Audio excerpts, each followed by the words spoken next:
Qu'est-ce qui augmente encore plus vite que le réchauffement climatique et qui tombe tous les mois? Les loyers.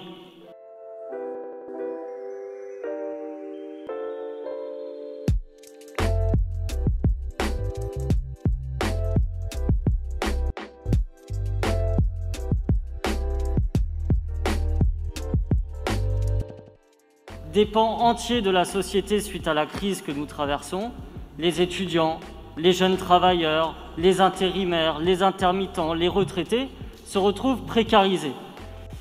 C'est pourquoi nous vous proposons que Toulouse, comme l'ont déjà fait Paris, Lille, Lyon, candidate à l'expérimentation de l'encadrement des loyers.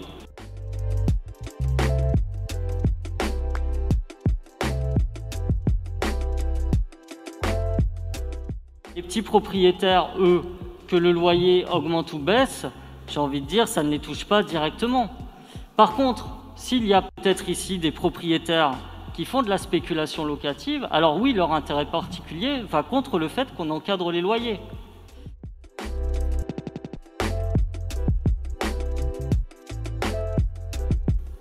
Un vœu maintenant présenté par Pierre Espuglas-Labattu. Je vous remercie, Monsieur le maire. Chers collègues, je vous propose le vœu suivant, symbole des fêtes de fin d'année, l'installation sur l'espace public de sapins de Noël naturels.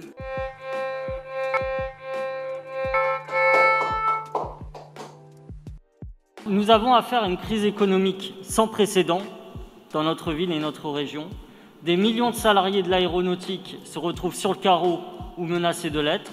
Des gens perdent leur emploi. Des mères de famille n'arrivent plus à boucler leur fin de mois. Des étudiants, on l'a vu dans la presse, se font arnaquer sur leur caution.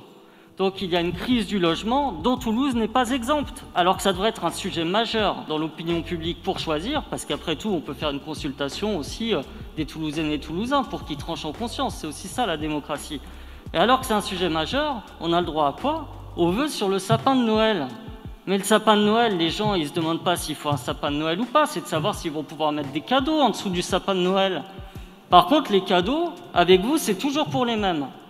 C'est-à-dire, c'est pour les entreprises qui licencient et qui, en même temps, se font une belle vitrine à la grave pour faire du mécénat. Et ceux qui ramassent les épinacides du sapin, c'est toujours les mêmes aussi. C'est ceux qui subissent l'augmentation des cantines, des transports en commun, j'en passe et des meilleurs. Donc je vous demande de revoir votre position dans l'intérêt général.